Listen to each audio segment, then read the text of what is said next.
Did you hear? I don't know, is it right? Good evening. We're going to call this December 7th City Council meeting to order. If you'll please stand and join me in saying the Pledge of Allegiance. Pledge allegiance to the flag of the United States of America and to the republic for which it stands, one nation, under God, indivisible, with liberty and justice for all. Thank you. Jackie, would you call the roll, please? Councilmember Hewlin. Here. Parker. Present. Kling. Here. Schroeder. Present. Southall. Here. Marchant. Present. Mayor Pepper. Here. Thank you. All right, we'll begin this evening with our open forum, chance for the public to make comments. This would be speaking on any items not on the agenda.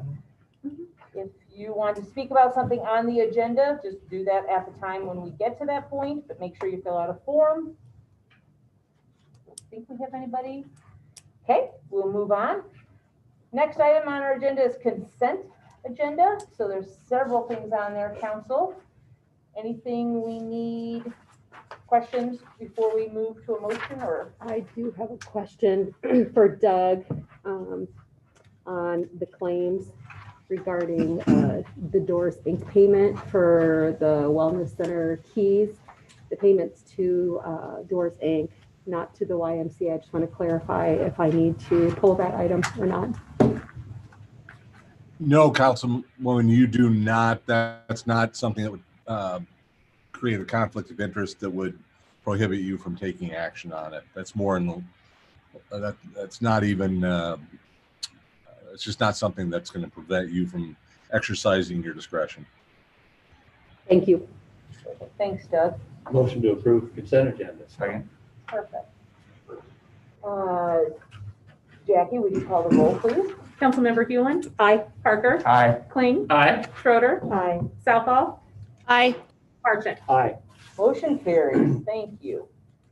Moving on to council reports. Our first one is an annual Convention and Visitors Bureau update from Greg Edwards, President and CEO of Catch Des Moines. He's not here at the moment.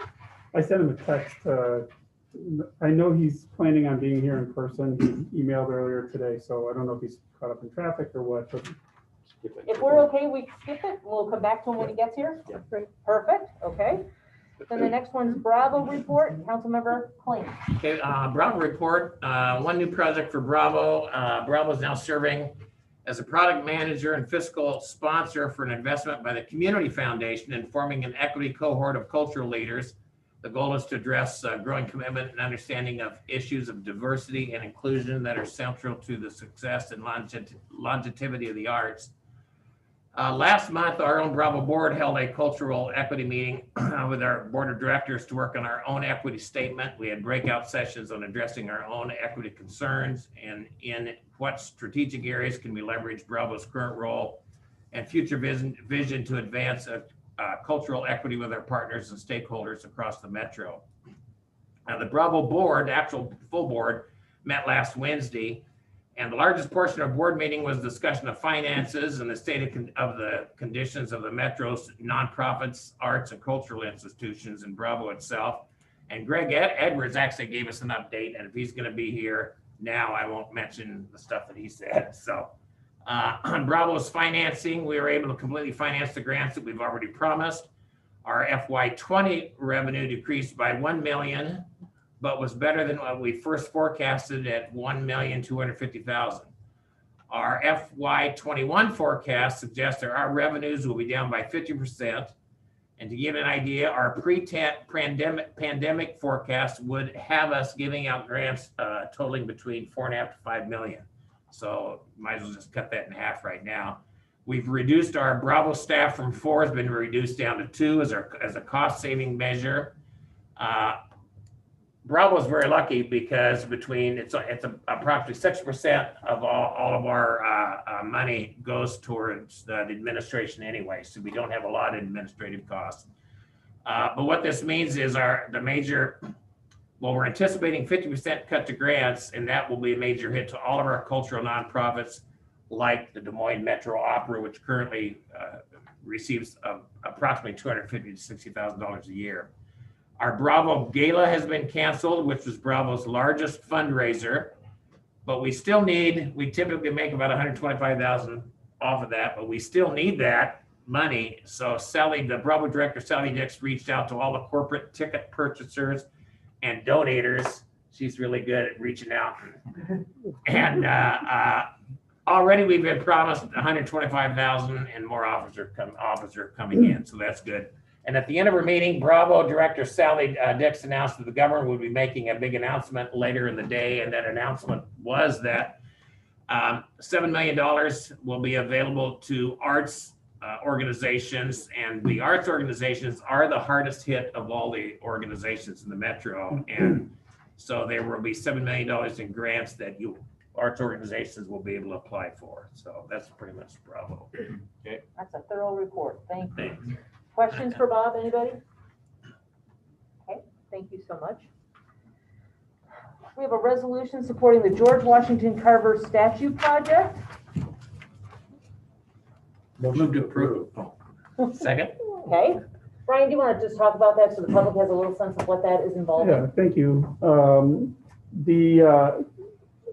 Mayor Pepper and I had a chance to meet with President Keller from Simpson College a couple weeks ago. And during our visit, she had mentioned she's on a steering committee that is appealing to our state legislature and the governor, asking that there be a statue of George Washington Carver in the U.S. Capitol.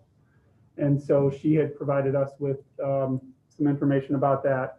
And they're looking for supporters to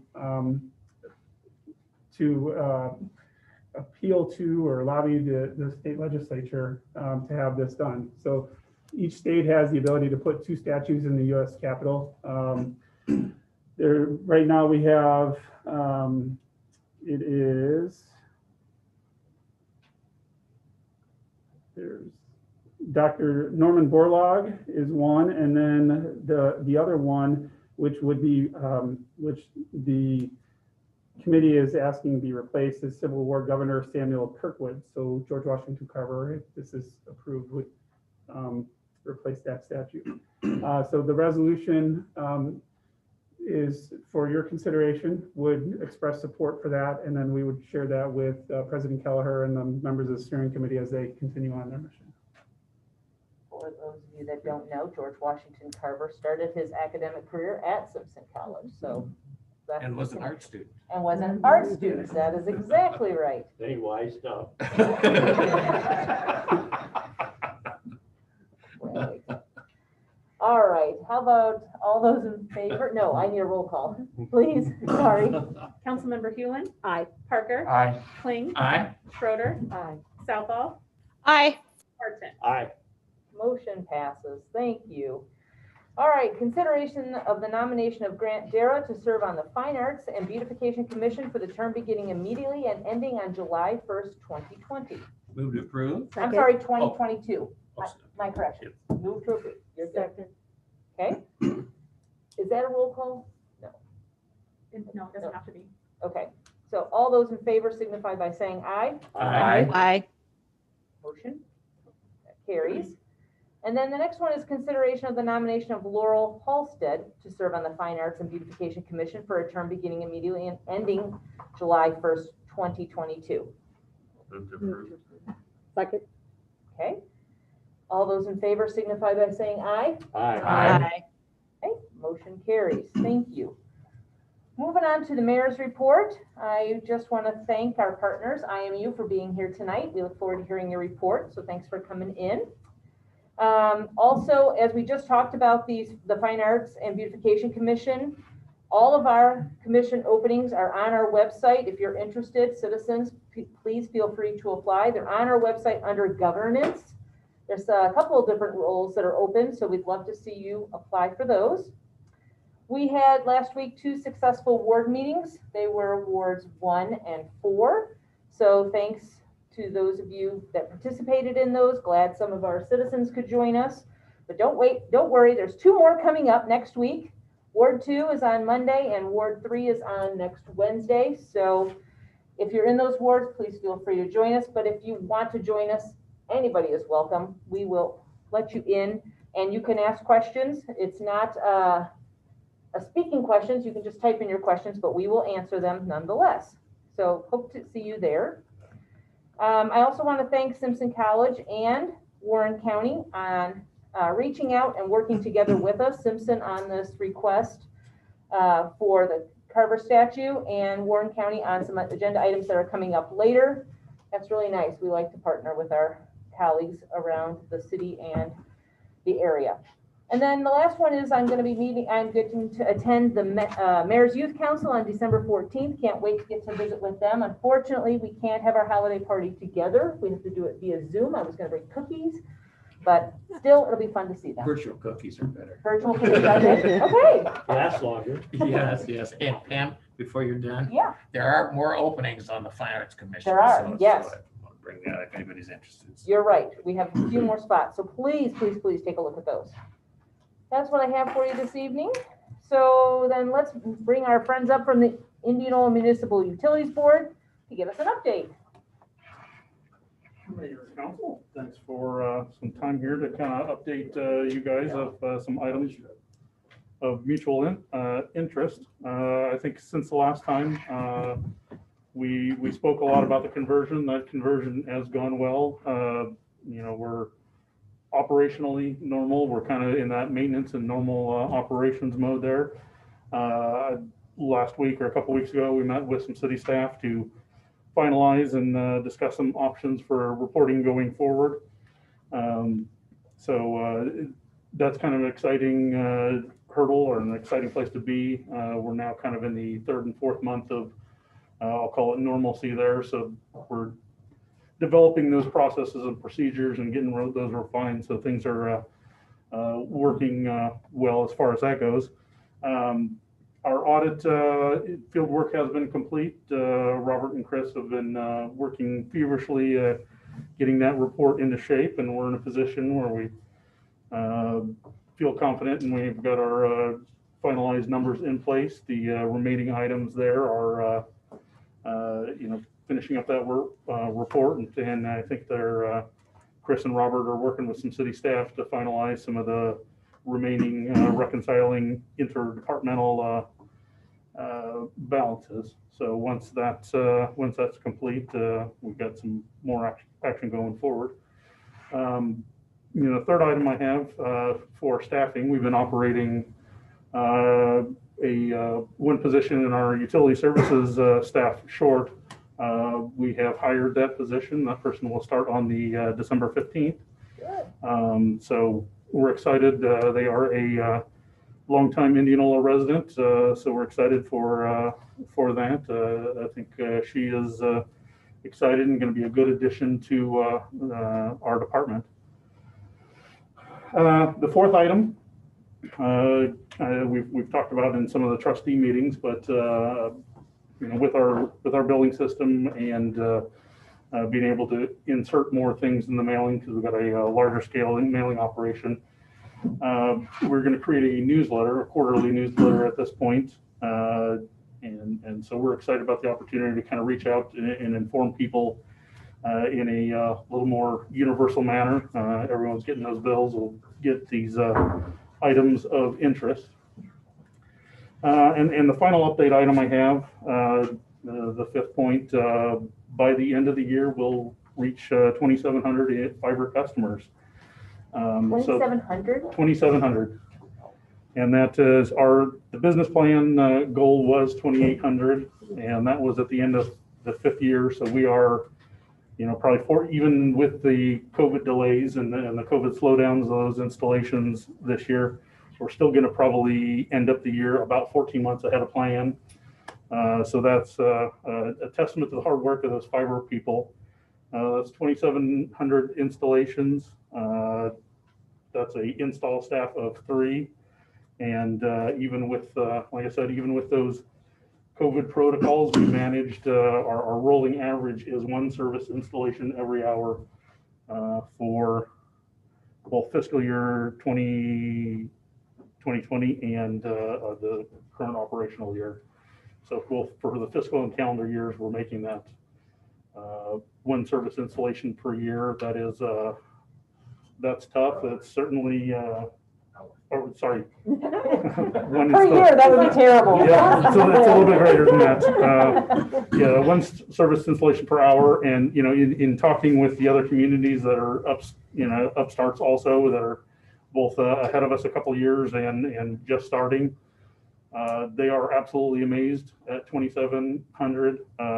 So am I. That is pretty impressive. And, I'll publicly congratulate our fiber team because they have done an amazing job, and nobody business plan or other installers can believe the amount of output customers they've reached and installs they've had in both the fiscal year and the calendar year. It's the demand has been strong, and they're working feverishly to get all those people hooked up that want it. Great. So with that, turn that over. Got any questions, or you guys have any particular comments? So Let me start first. Just first, I want to make it for the record, Christus Blanks is the general manager of IMU, and then joining him is Mike Roska and Adam Voigt's IMU board members, just so we know who the folks are that are here tonight. we're masked. Yeah, they're masked. Yes. Please, do you have a question? I was just kind of curious with all the back and forth trying to get reports and everything else.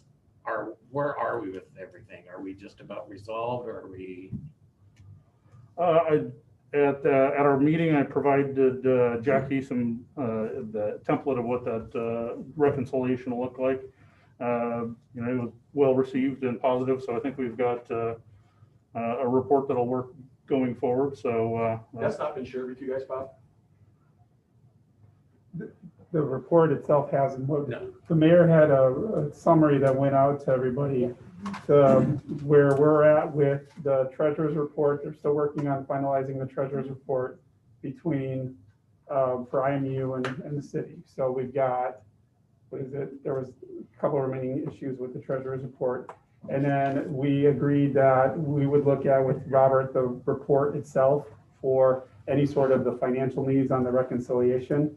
You met with Robert, was it last week?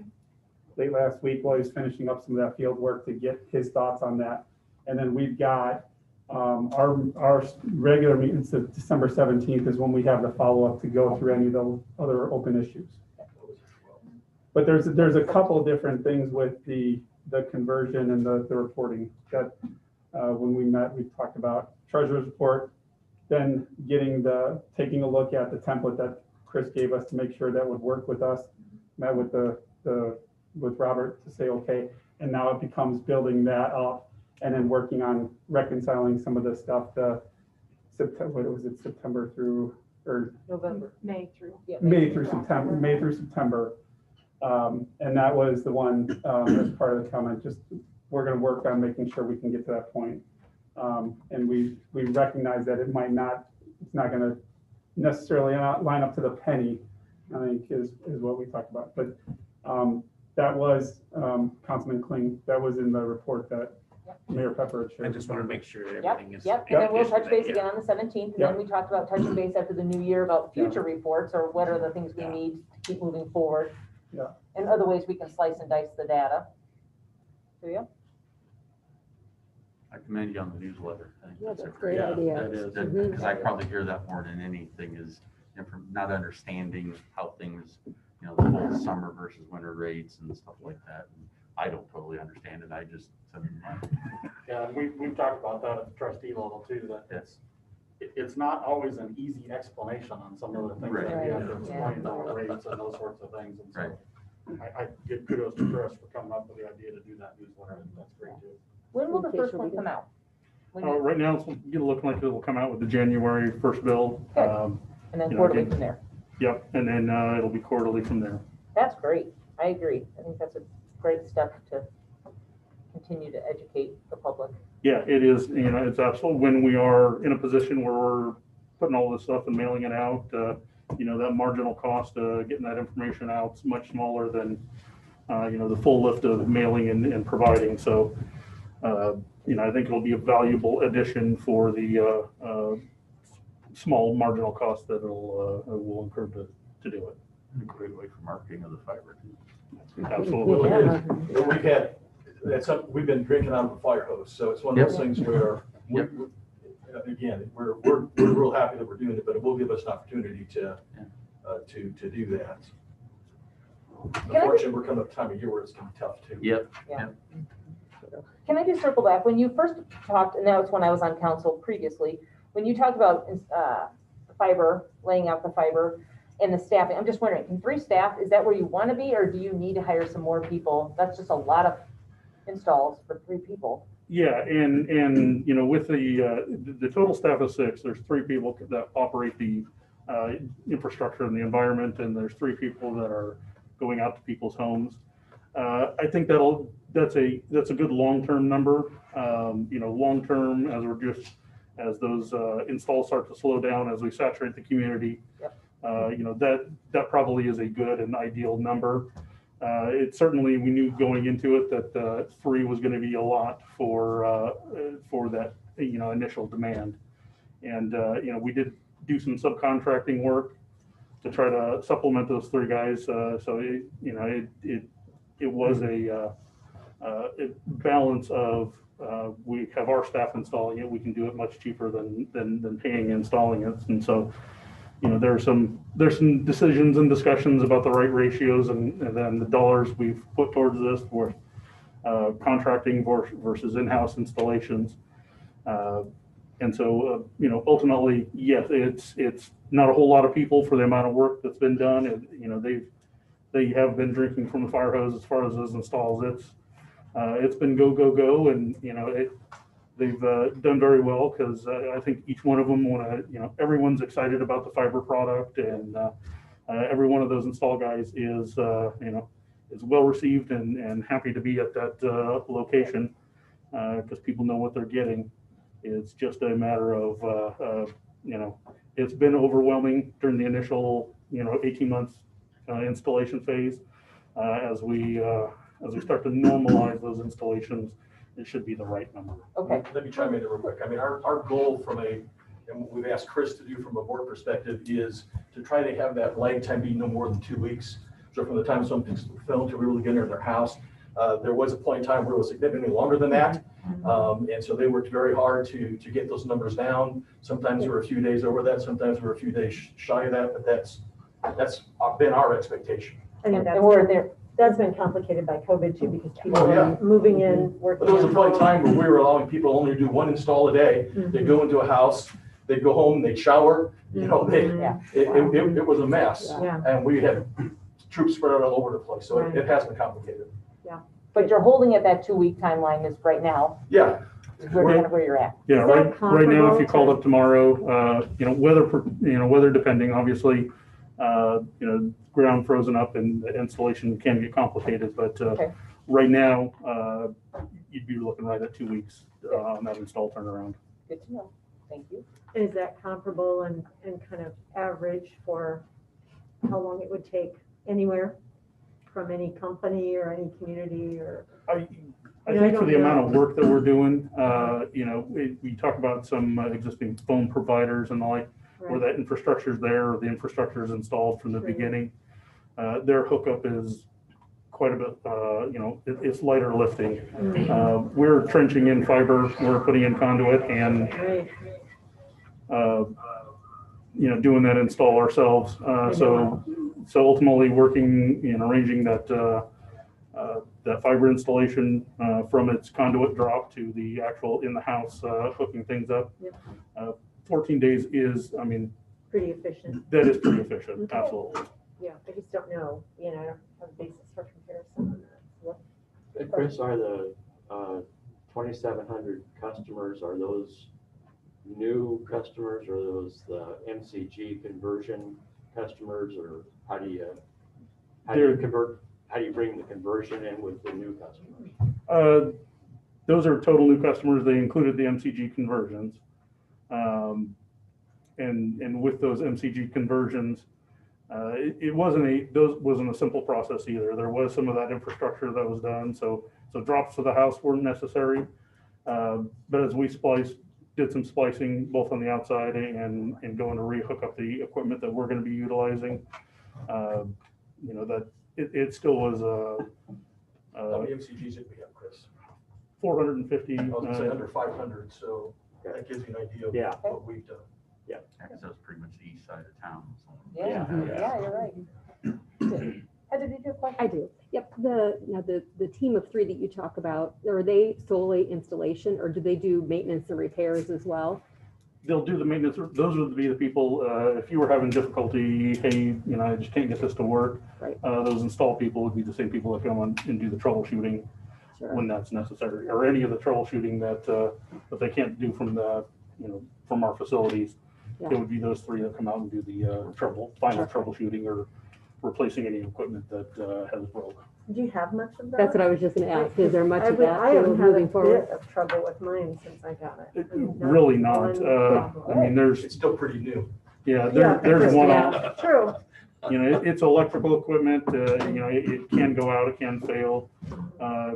Typically within that first 2-3 weeks, if it's gonna fail in that first 2 or 3 weeks. Mhm. So after we get past that month, and people kind of understand and get familiar with it, that troubleshooting is very minimal. Minimal.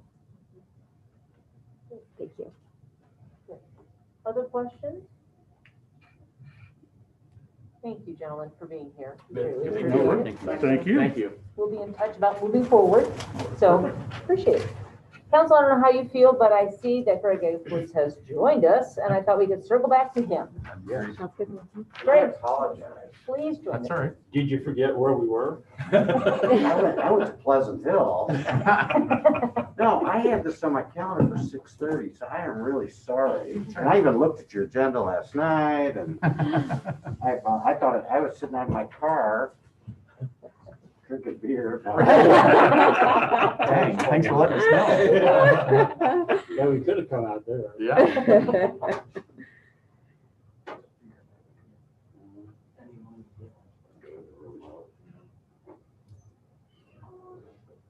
Might have to plug it in there. Can I unplug Yeah. this one? I'll just do it by hand.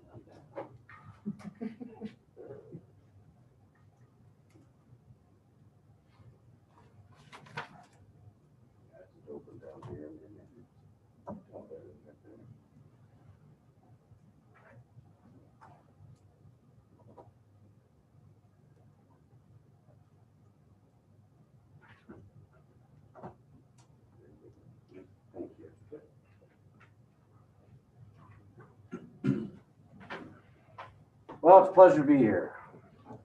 Welcome. I'm just full of really good news for you tonight, folks.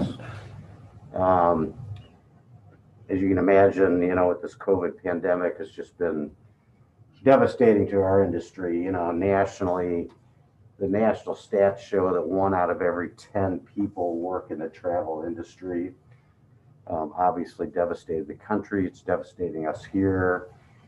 We have about 21,000 people that work in our industry just around the metro area. Still estimated about half of those are still either laid off or furloughed. I'll show you a bunch of stats here today, but don't have a lot of good, bright news for you today, and I'm sure you all have seen it too. I mean, there was no balloon festival, there was no Principal Charity Classic, all the big annual events that normally roll through the metro gone, and in the foreseeable future, it's not looking much better, at least for the next few months. And I'll just kind of review some of that stuff with you. This is always a great slide to show on a PowerPoint because you can't really even see the thing. So I can pretty much just make up all the numbers. But essentially, really, last year, we were off to a record year. We booked more conventions and meetings and sporting events ever in our history, 388.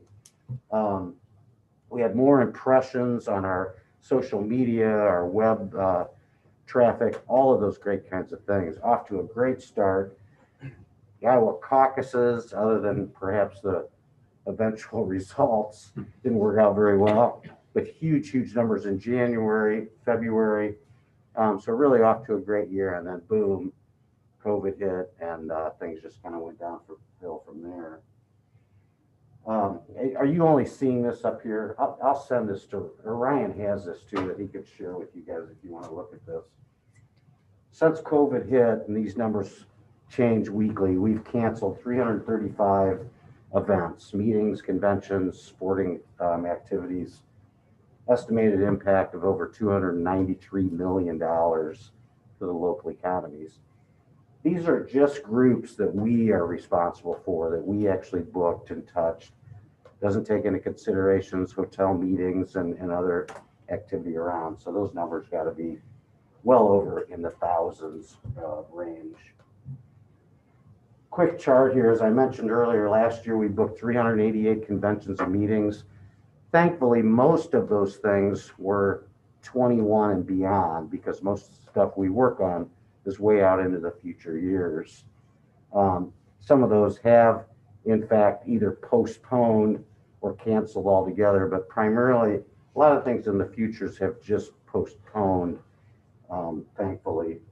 Our goals this year, which our board approves our goals annually, and thanks to John for serving on our board, he's been a great board member. Actually shows up for meetings and things. And so did, of course, Mr. March. Well, thank you. Thank you for the recognition. But they did lower our goals, obviously, this year. And I'll be honest, right now, we're struggling. I think our PACE reports were at about 18% of goal, where by the end of December, we ought to be at least 50%. So it's a tough struggle right now, but hopefully things will change in the future. Totally pivoted on our strategies.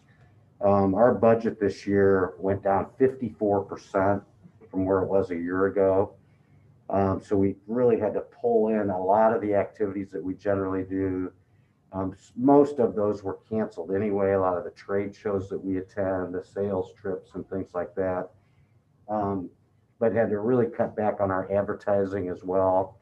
Generally, about 25% of our budget is spent on advertising and direct marketing. We then pivoted really to start talking and communicating a lot, communicating with our hotel communities. We immediately put in place a weekly hotel call that we did weekly on Zoom. Usually averaged about 100 people on that call for the first several months. We then went to a bi-weekly call. Now we're just doing a monthly call. Just keeping the hoteliers up to speed on where we're at, what we're working on, what we're trying to do for them, and hearing from them too on other things that we might be able to do to help them. We implemented a lot of different things. We promoted our hashtag DSM local challenge that was in partnership with the Greater Des Moines Partnership. Got a lot of play on that, still does, supporting local businesses, restaurants, retail shops, etc. We came out with a buy now, visit later hotel bond program, which people could buy a hotel bond for $100. And within 60 days, it was worth $150. That was very successful. Did a lot of local resource hubs, again, promoting local businesses. Des Moines Restaurant Week went over very, very well this year, and came out with a lot of new videos, primarily supporting our outdoor recreation capabilities here in the metro, walking trails, our parks, our water streams, all of that great stuff. So really shifted a lot of what we normally do. This is kind of an interesting chart. The red line is what is where hotel occupancy is or was. The blue line is average daily rate from hotels, and the green is RevPAR. RevPAR is revenue per occupied room, which is what hotel owners really look at. I mean, that's kind of their bottom line.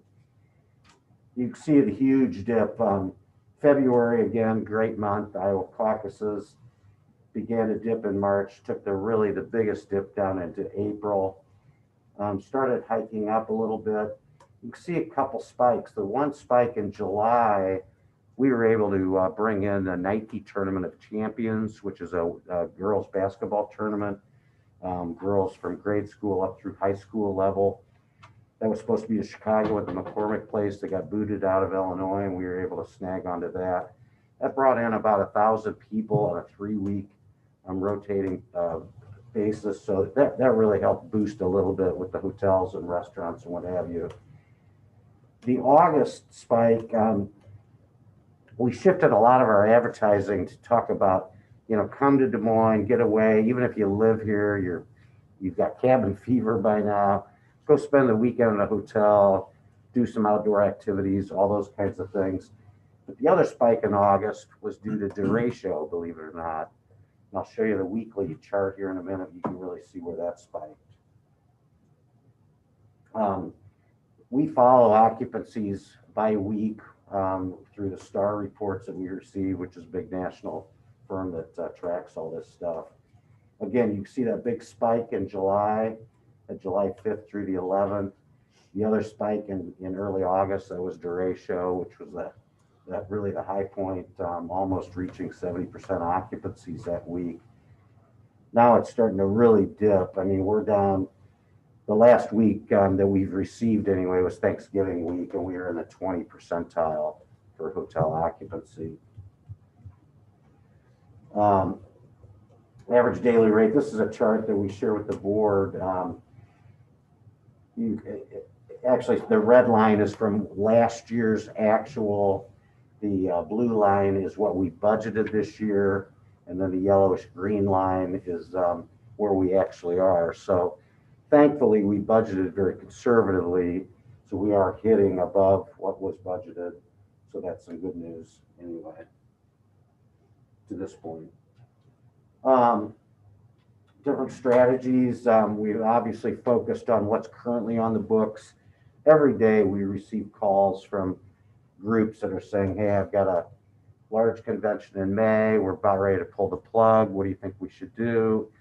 And we're saying, hold tight. Let's hold tight. If you're in May, let's wait till February anyway. Let's see where this vaccine is and where this pandemic is going and all that sort of things.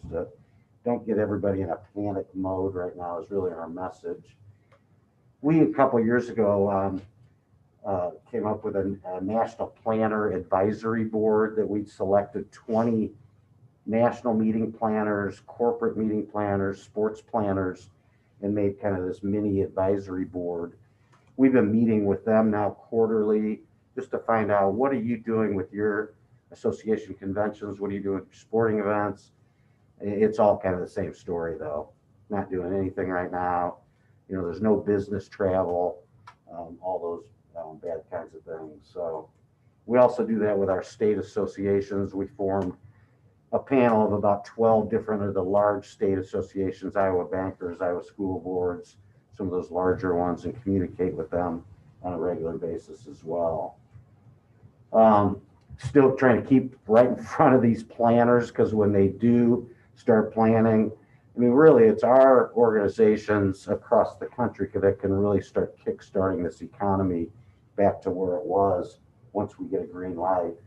So we've been doing mailers. We do a lot of newsletter communications with them. Still working on different short-term bookings with a lot of these groups. The ag market, we thought was going to remain pretty strong, but we got bad news. You probably saw that on the news last week with the Iowa Pork Congress canceled their big convention trade show. They're still going to do their annual meeting, but that was a huge cut, 4,000 people over about 3 days. So that was a big loss as well. We still show upcoming events. We still are hanging on to U.S. Custom Harvesters is in January. They're still hanging in there. Pork we left on there because they're going to have their annual meeting anyway. The Iowa Ag Expo, which is the old power farming show, is still hanging in there first part of February. We'll see if that cancels or not. And then 2021, later next year in June, we've got a really strong 21. June in particular, we're supposed to host the National Speech and Debate Tournament. I have a feeling that's going to go array. That's 10,000 kids coming into the metro area. On the good news, though, we're still hanging in there with National Junior High School Rodeo, which we've hosted in past years at the fairgrounds. That's a great piece of business. Ironman is still scheduled for middle of June. Principal Charity Classic is still scheduled. U.S. Youth Soccer, we're hosting the President's Cup this year, which is a real huge coup. And later in the year, we host the Lions Club International Convention here. And I believe that's in September. So hopefully that will come true. Again, shifted a lot of our marketing. You see all the different things that we've done and refocused and continue to do. So hopefully this will pay off again once we get the green light to start up again. Just been sharing some of the major development stuff around the metro area. Obviously, Central Iowa Water Trails is still underway. It's getting a lot of attention. You get a lot of big CEO types on that board and kind of leading the charge on that. So we think that's going to become a reality eventually. The nation's largest skate park will open next year. That's a good thing. We'll be able to host some new skateboarding tournaments and things like that down the road. The new Mid-American Energy Sports Complex in West Des Moines will open next year. Still working on the USL Soccer Stadium downtown. Des Moines Drake Stadium. Who knows where that's going to go. The Grimes you just saw announced a big sports complex. Johnston announced a big sports complex. And now the Buccaneers are talking about this new development at the Merle Hay Mall. So those are some of the major things that are coming down the pike anyway. So bottom line, still last year we were able to bring in over $47 million in economic impact with some of the conventions and sports events, things like that we've done. I appreciate your time. I should have said congratulations to you, Mayor, or maybe condolences to you, Mayor. It's all good. But it's great to see you all. This is one council that's has a smile even during these bad times. So continue to appreciate your support in what we do. Happy to answer questions or take comments. Thank you for joining us. Thank you for being here. Questions? Anybody? Comment perspective, looks like you've done about everything you can. Yeah. We're trying, yeah. It's not from lack of effort. It's pretty obvious what's happened, and I like the plans and the way you've looked forward. So, yeah, keep going. Appreciate that. You always keep going, so keep going. Hopefully, we'll always keep going. Yeah. It's heartbreaking to see this, isn't It really is. Crisis. You talk about COVID depression. I mean, I've had some, we all have, those tough times. You just sit down and and cry, you know, it's just so sad, but we'll get The through lives it. that are broken from it is the hard thing. It really is. It really is. Yeah, so true. And I want to thank you too. I think this is my sixth or seventh council presentation. First time usually I'm on Zoom. And as you guys know, when you're on a Zoom, especially giving a presentation, you don't see reactions. You know, they don't laugh at your jokes. It's just a tough, you know, so when Ryan said, no, you can come in if you want, I'm like, yeah, I'm all over that. So, thanks for letting me come in. We felt we needed to get you out of the house. Yeah, exactly. My wife was pretty happy about that too. What time you gonna be home? Never. Great. All right, Thank thank you all. you. Thank God you. bless Thank you. you. Stay well. Yep. Happy Thanks for all you're holidays. doing. Merry Christmas. Thank you. Thank you. You too. Take my $2 thing here. Thank you. All right. We're going to move into old business. Public hearing for Indianola Eats Community Development Block Grant, CDBG Program Grant. Motion to go into public hearing. Second? Okay. Jackie? Councilmember Hewland, Aye. Parker, Aye. Kling, Aye. Schroeder, Aye. Southall, Aye. Parton. Aye. Perfect. Motion carries. We're in the public hearing. Mayor, members of council, I'm here to present the second public hearing that we have on the Community Development Block Grant Meal Site Program. The second hearing is a requirement, federal requirement for the Community Development Block Grant to give you an update on the program.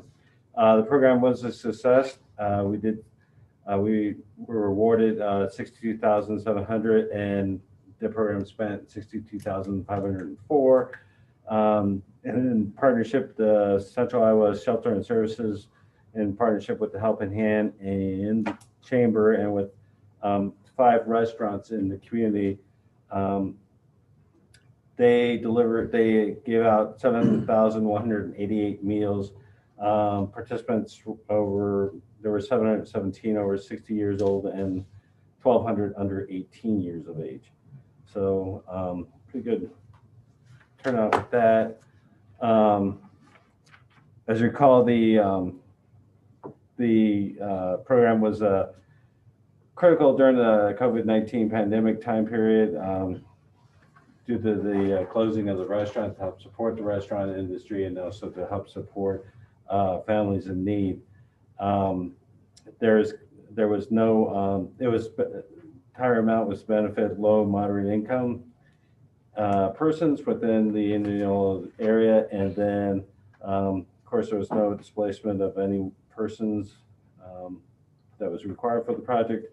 One of the other requirements that I have to go through, just highlight a couple of things that the city of Indianola is doing to benefit housing needs in the for low to moderate income people in the area. The city's doing several things, or plan to do several things on the comprehensive plan. One of them is adopting a city housing code in compliance with section 364.17 of the Code of Iowa.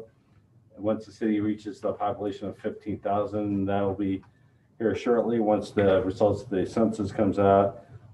Maintain and promote tax abatement for new housing, and then promote mixed density housing developments.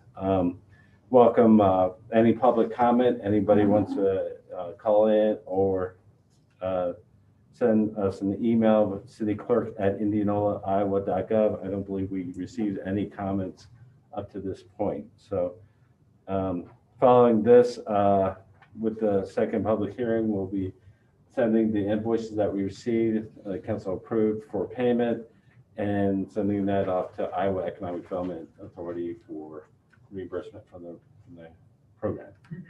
Any questions on that? I do. Can you do you know the 5 restaurants? Can we Yes. do a little shout out to those for participating? Because that Sure. was some extra work for them, but I'm sure they also were glad to have the business. Yep. Sports Page, Kraus Cafe, Mishmash, Groggy Dog, and Fernardo's Deli. And then there was 600 meals out at the country club. Someone made a donation and they provided 600 meals in connection with the country club. Wonderful. Separate from the, kind of with the program, but no. So that's, I was gonna chime in on that. So there was about $700 left in the program, and so the country club gave 700, and then the members of the country club raised $1,500 to supply the additional 600 meals. Shout out to them. That's Yep. fantastic. Awesome. Great, thank you. Other questions for Yeah, Andy? Charlie, when do we anticipate? Yeah. Charlie. Charlie too. I mean, it's Let's see if Charlie knows the answer to this question. Yeah. I'm not gonna remember the question. Oh, when do we anticipate the census, the results? Do we have any idea? Well, hopefully soon. I think they were delayed. I have been really keeping up close on that. Maybe Charlie knows that.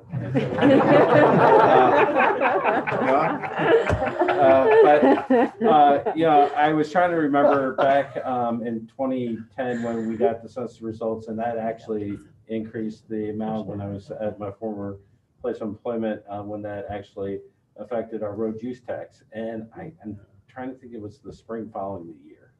So hopefully by next spring we'll know what those results are. I think I think we saw in a league update probably at the end of the month. We'll know the stats, but as Andy mentioned, we won't see that financial impact until probably the spring. That was a topic of discussion today during one of our departmental budget reviews as part of our budget process, so. Thank you. Well, thank you very much for your time. Thank you, Andy and Shirley.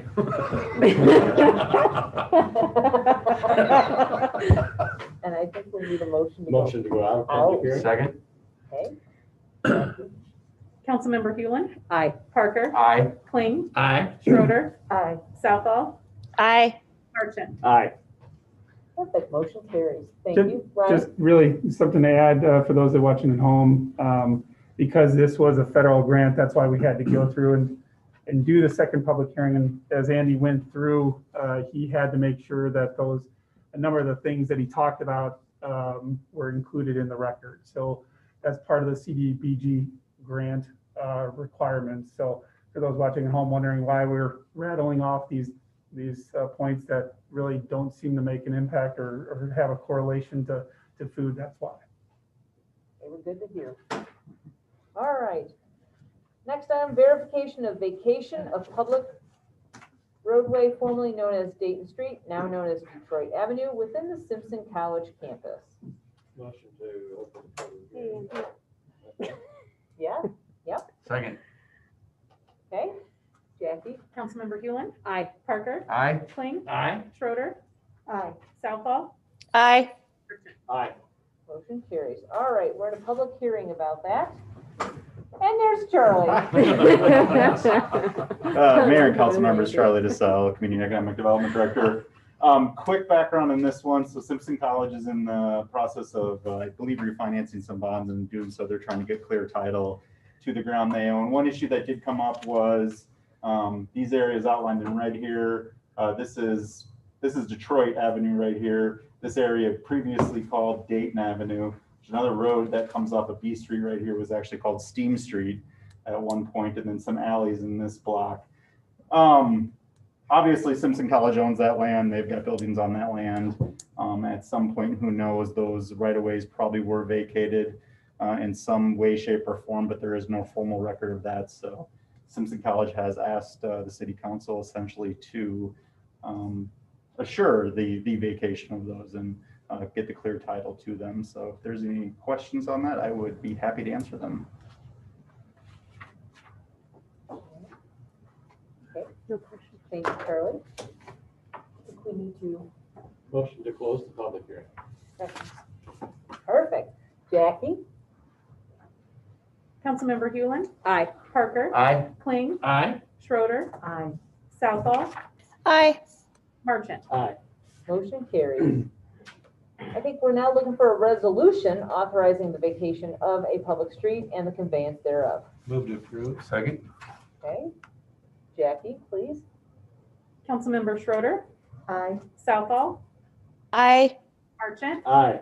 Hewlin, Aye. Parker, Aye. Kling. Aye. Motion carries. Good to have that cleaned up. That's a long time ago. I don't remember. I don't remember those streets being, Those names? I can't, that have been before probably 1980, I bet. It was, well, years ago, they renamed all the streets. Ashton used to be called Cherry Street. I think it was 1913 or 1912. So Wow. Yeah, I mean, Yeah. that street was vacated though, because, I mean, I know Hillman Hall, is it Hillman Hall?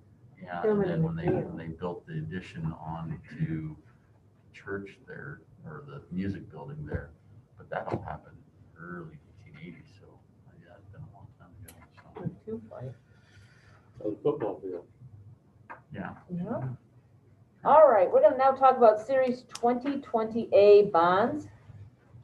Resolution appointing BOKF NA of Lincoln, Nebraska to serve as paying agent, note registrar, and transfer agent, approving the paying agent and note registrar and transfer agent agreement and authorizing the execution of the agreement.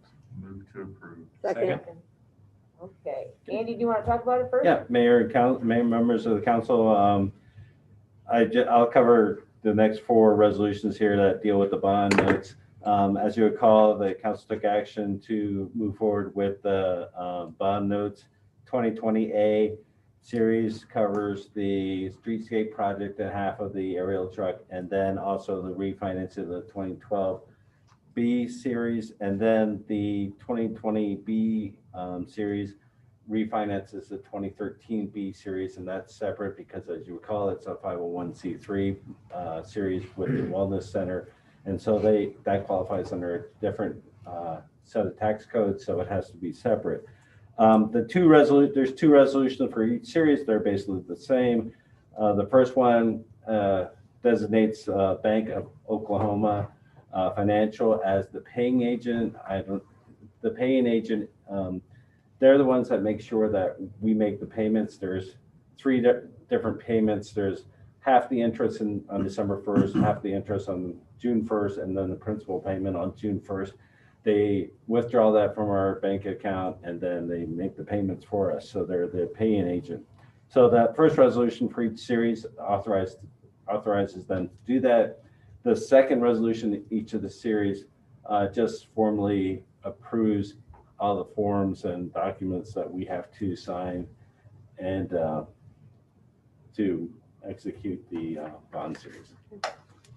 Any questions? Thank you for that.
Aye.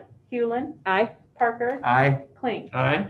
Motion carries. Thank you, Jackie. And we have a resolution approving and authorizing a form of loan agreement and authorizing and providing for the issuance of $2,850,000 general obligation refunding capital loan notes, Series 2020B, qualified 501c3 bonds, and levying a tax to pay said notes, approval of the tax exemption certificate, and continuing disclosure statement. Move to approve. Second. Okay, questions, comments? Okay, Jackie. Councilmember Kling, Aye. Schroeder, Aye. Southall, Aye. Marchant, Aye. Hewlin, Aye. Parker. Aye. Motion carries. Greta, it's good to have you back. Thanks. It was quite interesting to watch you just move and no word. All right, we're moving on to a resolution approving an agreement for DOT, DNR, tree funding with the Iowa Department of Transportation. Here comes Doug. Mayor, member of the council, Doug Byland from Parks and Recreation Director. You have a memo and agreement here with Iowa Department of Transportation and Iowa DNR for funding a reimbursement agreement for funding of replanting 21 trees that were, well, thanks, Ryan, removed back in 2012 on the west side of Indianola on Highway 92.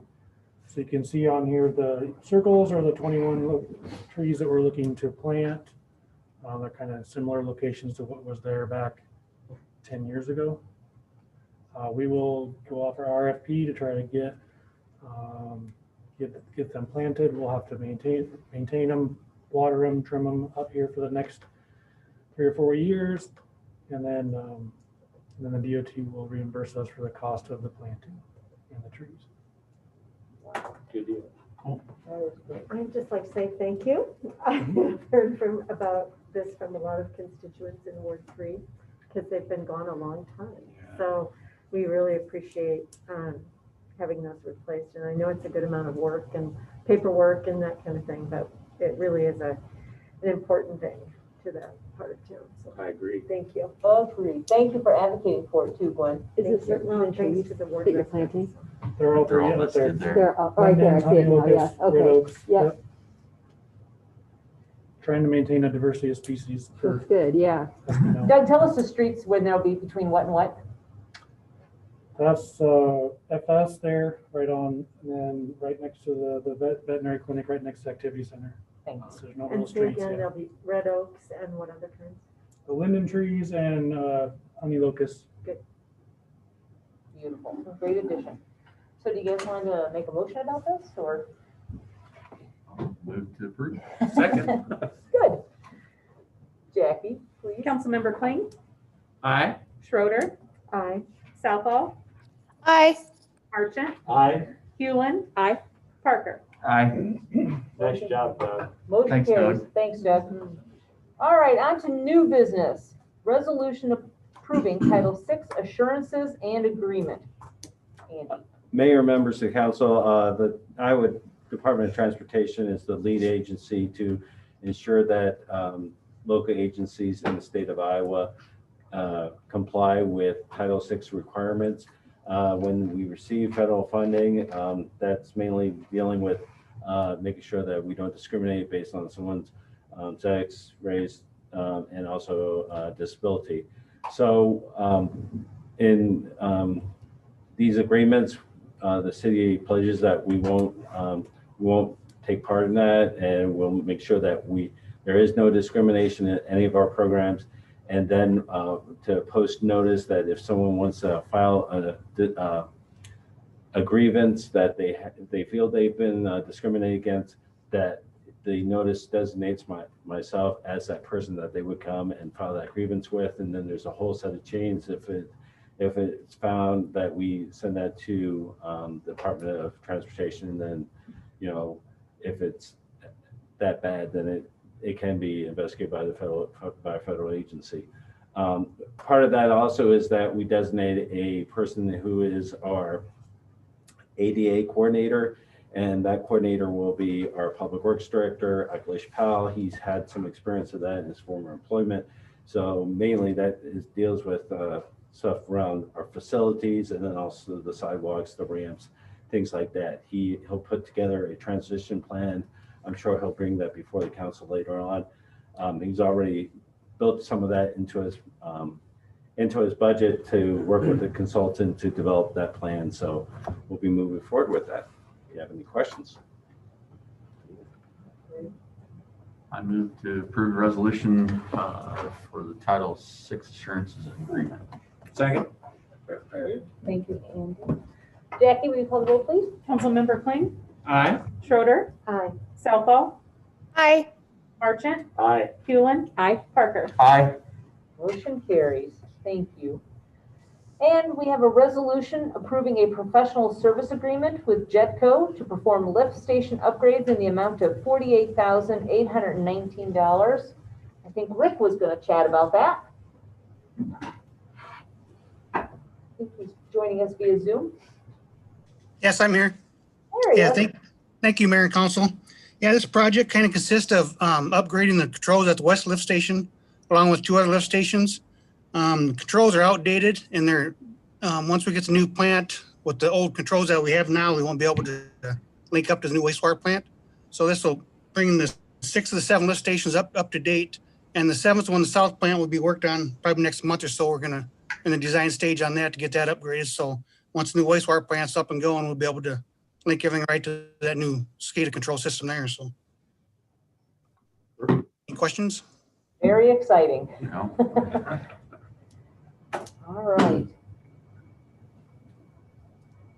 Do we make a motion yet? Nope, I think we need one. Okay, motion to approve the professional service agreement with Jetco. Second. Thanks. Okay, any other comments? Jackie, please. Councilmember Hewlin, Aye. Parker, Aye. Kling, Aye. Schroeder, Aye. Southall, Aye. Marchant. Aye. Motion carries. Thank you. And we move on to a resolution approving an amendment to the city's existing dangerous and dilapidated program. Charlie. Good evening. Once again, Charlie DeSalle, Community Economic Development Director. The existing D&D policy that is on the books, I believe, has been there since about the year 2000. Had a few amendments through time. We are not proposing to really change anything that's in the existing policy. What we're really looking at doing here is adding a few things. We've had some issues with abandoned properties throughout the city since I've been here for the last 2 years. Iowa Code Chapter 657A does give the city the ability to petition the court for title to abandoned property. So one of the main amendments we made to this policy was to give the city the ability to use the funds in this policy to put towards essentially the legal cost that would cost our attorneys to go through that process to get title to these properties. Not necessarily our intention to get these properties and keep them in our possession for a long period of time. We would hopefully work with somebody who might be interested in taking them over right away or at some point in the future. But some of these properties, again, we are spending a lot of money on taking care of them, mowing them, shoveling them, all that stuff. So just giving us the ability to really take care of those. Other thing I wanted to point out was it also does rename the policy from the dangerous and dilapidated building policy. I think we named it to the real property improvement policies. So, so any questions on that? I'd be happy to answer them. Thank you. Thanks, Charlie. Brian? I was gonna just compliment Charlie and his staff. Code enforcement is a big priority for our organization. We receive calls from residents. We certainly don't have staff to be in every neighborhood all the time, so we do rely on our residents to help us in addressing some of those. And as our staff were enforcing a lot of the abandoned properties, Charlie came to me and Andy and said, hey, we're spending a lot of time and resources on mitigating these, and Iowa code does allow for this. This is something that we could pursue, and so I really appreciate him bringing forward some new ideas on how to address something, and will certainly help improve neighborhoods and let us be even more responsive to some of those concerns. So that's great. Okay. I move to approve an amendment to the city's existing dangerous and dilapidated program. Second. Okay. Any comments? Jackie, please. Councilmember Schroeder, Aye. Southall, Aye. Marchant, Aye. Hewlin, Aye. Parker, Aye. Kling. Aye. Motion carries. Thanks, Jackie. On to other business. City managers report. Ryan Waller. The first item we have is discussion direction on stormwater repair in downtown square. Charlie will explain a request that we got from our partners at the county. So really quick on this one, actually, I'm going to go to this slide first. It's the old courthouse building that was on the square. These blue lines are the old storm sewer system that was within that. When they tore the courthouse down and they knew they were going to be putting up a larger footprint of a building, they needed to rework some of these storm sewer pipes because the last thing you want to do is put a building on top of those. So what, excuse me, went the wrong way. There we go. So what they did essentially, in all the ones that were bisecting the property, they took it, this is Howard Street right here, Salem down here, and Buxton right here, took it all the way around with the new one. All the water that comes into the square right here actually goes to this point right here, and it goes down to Salem and Buxton right here, and then goes off the square south of town. Right off that corner right there, there's actually a breach in the pipe. Pipe completely dissolved. It's an old clay pipe. So the water that leaves the square is essentially filling into a hole right now. Thankfully, nothing has happened to that this year. But as part of the county project, they are fearful moving forward with this project that there could be issues through the winter and next spring if it's not taken care of right away. The county did get estimates on this one, and I believe they range from as cheap as $20,000, could be as much as $30,000. It really depends on when they get into the ground, what's there, what they have to repair. As part of this, just since it is in the city street, the other thing I will note is there is a lot of unknown right now to where those actual property lines are between the county and the right of way.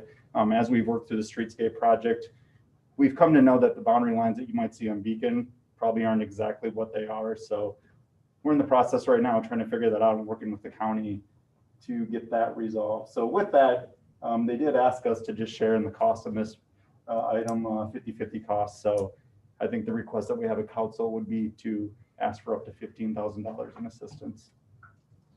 I think that makes sense. You know, we'll work with them, and we're going to ask for. I know what we want to see on for the site improvements to tie in with our streetscape are probably more than what they were initially looking to spend with the county. So I guess I'd look at this as a way to reciprocate and share it, because again, this is our pipe too. So. Another great opportunity to work with a partner. Yes, collaborate. So, yeah, I'm for it. Good.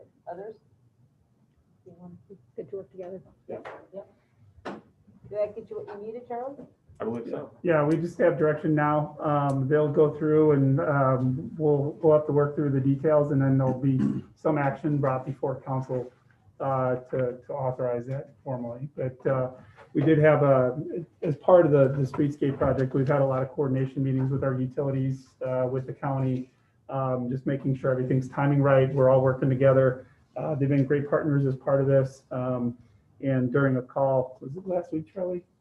Yeah. Last week, that's when Supervisor DeCook and Megan in the supervisor's office had brought this up as an issue. So we shared with them, we'd bring them before council, and we're happy to do so.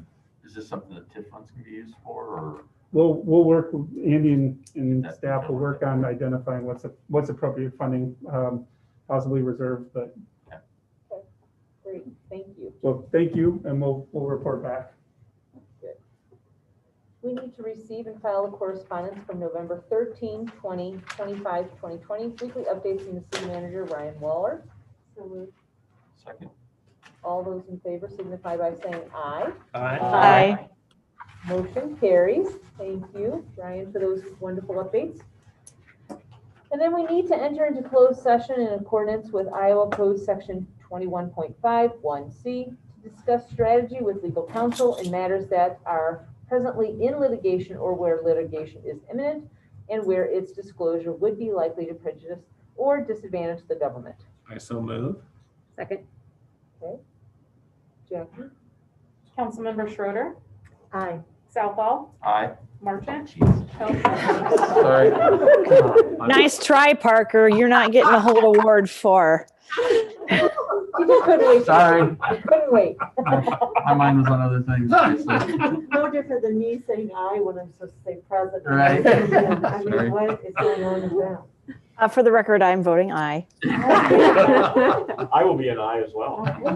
Hewlin, Aye. Parker, Aye. Kling. Motion carries. All right. Brian? Mayor, really quick, we do have, we will be coming out of the council or executive session, and council will be asked to take some sort of action. So we will need to have the TV feed continue. Alex will make sure that it's muted so the conversations can remain compliant with state code. But for our viewing audience at home, we will be coming out of executive session, and there will still be action to be taken. Mayor Pepper, Yes? I presume then that I may just stay on Zoom and I do not need to be called in. Is that correct? We will have to call you and Doug. We have not Okay. been worked through the some and not all. Okay, in that case, then may I just remain on the phone for any action that is taken after closed session rather than rejoining Zoom? Yes. Okay, excellent. Thank you. Thank you.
City Council is coming back from closed session. Brian, did you have something you wanted to say? Yeah, just in executive session, legal counsel provided a brief to you all.